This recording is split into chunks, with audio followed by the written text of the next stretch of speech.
बिस्मिल्लाहिर्रहमानिर्रहीम। आज बहुत ही ज़बरदस्त मसालेदार चटकारेदार और बहुत ही टेस्टी हम पकोड़े बनाएंगे। और ये मिर्ची पकोड़े, और मिर्चें ऐसी होंगी कि आपको लगेगा भी नहीं कि आप मिर्चें खा रहे हैं।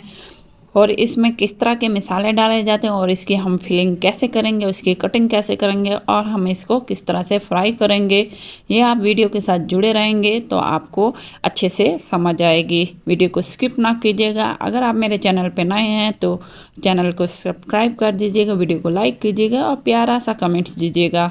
और इस मिर्ची पकौड़े की ख़ास क्या बात है, ये आप वीडियो के साथ जुड़े रहें।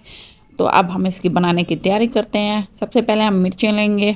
मिर्चें आपने आधा किलो लेनी है और अच्छे से वॉश कर लेने हैं और इसको इस सेंटर से कटिंग कर लेनी है।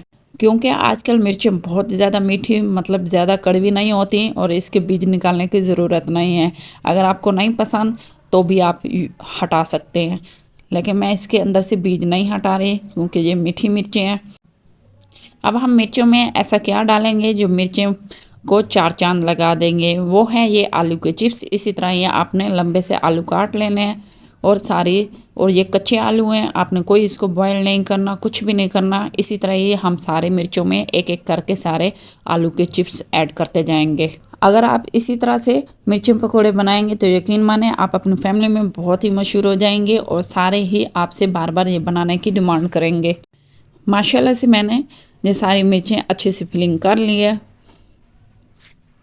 अगर आपने अभी तक मेरे चैनल को सब्सक्राइब नहीं किया, वीडियो को लाइक कर लीजिएगा। अब इसको 10 से 15 मिनट हम रख देंगे और अब हम मसाले की तैयारी करते हैं। इन मिर्चों में आप हर साइज़ की चिप्स डाल सकते हैं, छोटे बड़े जिस तरह चाहें आप डाल सकते हैं। और आपने इसी तरह ही इसकी फिलिंग कर लेनी है।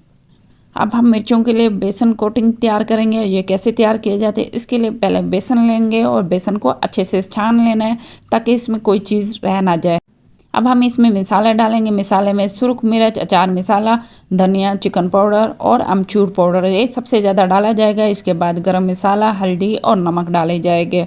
इन सब मसालों को आपने कम से ज़्यादा कर सकते हैं, लेकिन इसमें सबसे ज़्यादा अमचूर पाउडर डाला जाता है जिसकी वजह से खट्टा हो जाता है। और इसके साथ ही हम थोड़ा सा फूड कलर डालेंगे और सब्ज़ मिर्च और पुदीना भी डाल देंगे, जिससे इसका फ्लेवर बहुत ही टेस्टी हो जाता है। और आपने इसी तरह ही ये सारा कुछ बनाना है, कोई मसाला आपने स्किप नहीं करना। इसके बगैर ये मिर्ची मसाला पकौड़ा अच्छा नहीं लगेगा। अब हम इसमें वक्फे वक्फे से पानी डालेंगे और इसका आपने पतला सा पेस्ट नहीं बनाना, गाढ़ा सा पेस्ट बनाना है। ये इसी तरह ही आपने रखना है, बिल्कुल भी आप पतला ना कीजिएगा वरना ये मिर्चों पे अच्छे से लगेगा नहीं।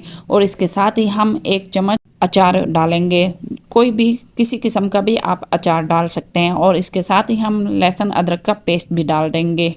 बाज़ लोगों को अदरक लहसुन का पेस्ट अच्छा नहीं लगता, टेस्ट अच्छा नहीं लगता, तो आप स्किप भी कर सकते हैं। लेकिन अगर आप इसी मुताबिक बनाएंगे ये बहुत ही टेस्टी पकोड़े बनेंगे। और इसके साथ ही हम 5 लेमन जूस डालेंगे और आपने इसी तरह ही डालना है और इसको अच्छे से मिक्स कर देना है। और इस पेस्ट को आपने कम से कम 10 मिनट आपने रेस्ट दे देना है। 10 मिनट के बाद आपने दोबारा से इसको इसी तरह हिलाना है। और साथ ही हम बेकिंग सोडा डालेंगे। बेकिंग सोडा आपने 1/4 टीस्पून डालना है और दोबारा से अच्छे से मिक्स कर लेंगे। अब इसको 10 से 15 मिनट रेस्ट दे देंगे। 10-15 मिनट के बाद हम इसी तरह एक मिर्च उठाएंगे और इसको इसी पेस्ट के अंदर डाल देंगे। माशाल्लाह अल्हम्दुलिल्लाह ये बहुत अच्छा सा पेस्ट तैयार हो गया है। ये देखें बिल्कुल भी ज़्यादा पतला नहीं बना और बहुत अच्छे से इसके साथ कवर हो गई है और चिपक गई है। अब हम ऑयल गरम करेंगे और इसके अंदर इसी तरह ही हम पकौड़ों की तरह इसको डालते जाएंगे। बहुत ही प्यारी खुशबू आ रही है और इसको मीडियम लो फ्लेम पे बनाना है क्योंकि अंदर से चिप्स आलू के वो भी अच्छे से पक जाएंगे। माशाल्लाह अल्हम्दुलिल्लाह बहुत ही टेस्टी, बहुत ही लजीज ये मिर्ची पकोड़े तैयार हो गए हैं। और इसको आप दही की चटनी के साथ, पुदीने की चटनी के साथ भी खा सकते हैं। मैं उम्मीद करता हूँ आपको ये रेसिपी पसंद आई होगी, तो लाइक शेयर एंड सब्सक्राइब ज़रूर कीजिएगा। अब हम न्यू रेसिपी के साथ मिलते हैं, तब तक के लिए अल्लाह हाफिज़। अपना बहुत ख्याल रखिएगा, दुआओं में याद रखिएगा।